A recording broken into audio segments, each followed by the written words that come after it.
بسم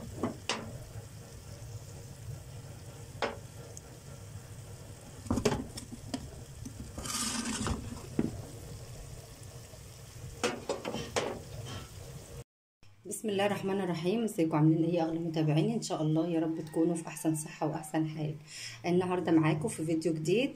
انا عامله طبعا المكرونه البشاميل قبل كده كتير، وزي ما انتم عارفين كل مره كده بتبقى سهله حلوه، بعملها على طول يعني جميله جدا. فانا عشان خاطر ما حدش بيستنى، الفيديو بيبقى طويل طبعا، ما حدش بيصبر بقى لما بعمل البشاميل وكده. في ناس بقى سألت على طريقة البشاميل لوحدها، فحبيت اعمل البشاميل لوحده. شايفين المكرونة عاملة ازاي؟ زي ما انتم شايفين كده البشاميل طالع معانا جميل. المكرونة سايحة كده وحلوة وجميلة. اتمنى طبعا تشوفوا الفيديو لحد ما انا عملت يا دوبك كده معاكم البشاميل، بس طبعا باقي المكرونه انا عامله المكرونه قبل كده كتير، فحابه بس تشوفوا طريقه عمل البشاميل معايا ان شاء الله.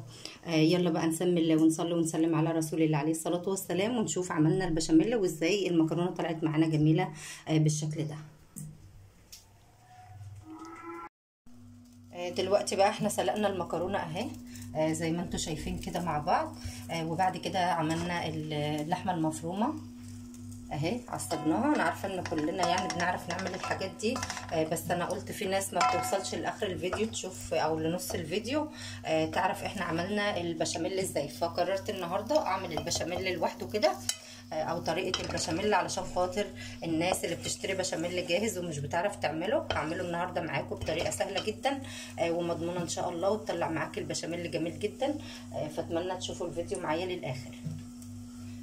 احنا طبعا عملنا المكرونه البشاميل اكتر من مره، وكلها طبعا اللي عايز يشوف الفيديو من اوله لاخره يشوفه. بس انا النهارده سلقت بقى المكرونه وعصقت اللحمه، وقلت هنعمل البشاميل كده مع بعض ان شاء الله. بعد ما عملنا معلقه زبده كده، هننزل بقى بالمعلقتين دقيق بالظبط بسم الله، مع التقليب طبعا السريع زي ما انتم شايفين كده لحد ريحه الدقيق كده ما تطلع.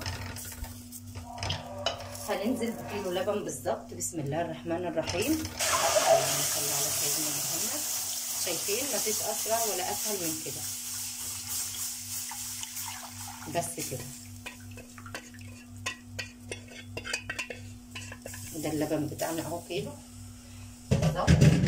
وطبعا زي ما شفتوا معلقتين دقيق ومعلقه زبده، وتروحي نازله بقى بالدقيق على طول كده، ولما تشم ريحه الدقيق تتني نازله بقى باللبن.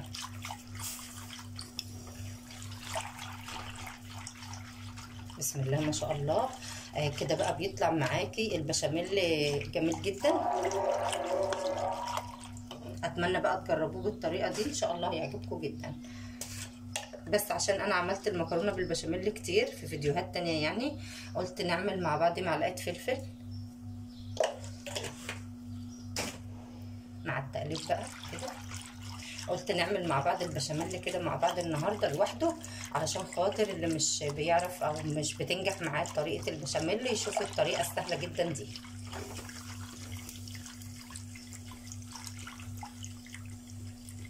طبعا بتفضلي تقلبي كده لحد البشاميل ما يتقل معاكي اهو مع التقليب. خلاص بدأ يتقل معانا اهو، لحد بقى ما انتي التقل اللي انت عايزاه بتوقفي بقى النار.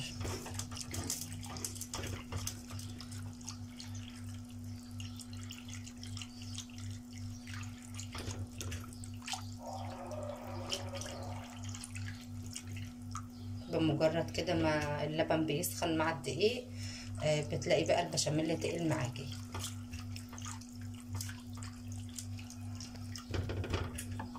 لو عندك بقى شويه جبنه موتزاريلا كده او اي جبنه ممكن نحطها برضو تقل معانا البشاميل.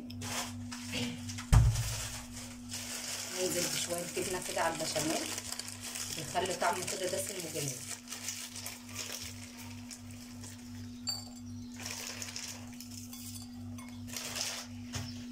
اهو معانا شويه جبنه اهم كانوا عندي في التلاجة، هننزل بيهم على البشاميل كده مع التقليب. طبعا هتسيح بقى الجبنه كده في البشاميل، الطعم بيبقى حكايه بصراحه. جربيه بالطريقه دي وان شاء الله يطلع معاكي زي الفل. كده خلاص البشاميل بدأ يتقل معانا زي ما انتوا شايفين، ما خدش معانا وقت خالص، 5 دقايق بس بتكوني مخلصه البشاميل وبيطلع معاكي ناجح وتقيل وجميل زي ما انت شايفه كده اهو. شايفين الجبنه بقى اللي حطيناها في البشاميل خلته جميل ازاي وتقيل اهو. شايفين؟ اللي عايز بقى التقل ده ماشي، يعني لو عايزه، انا بحبه كده علشان خاطر يبقى خفيف كده وجميل، ما يبقاش تقيل بقى ووحش. يعني معلقتين دقيق بس بيخلوا البشاميل جميل. يعني حاولي ما تكتريش دقيق للبشاميل وهو هيبقى حلو معاك ان شاء الله اهو. كده خلاص خلصنا بقى البشاميل. انا هحط الصينيه بقى في الفرن واوريكم هتطلع جميله ازاي.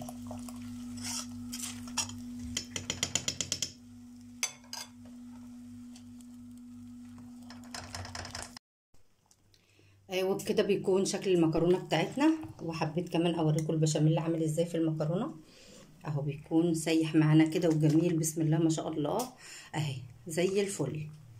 اتمنى منكم طبعا اللي مش مشترك عندي في القناه يا ريت يشترك عندي ويفعل الجرس علشان يوصلكم مني كل جديد. واشوفكم ان شاء الله على خير.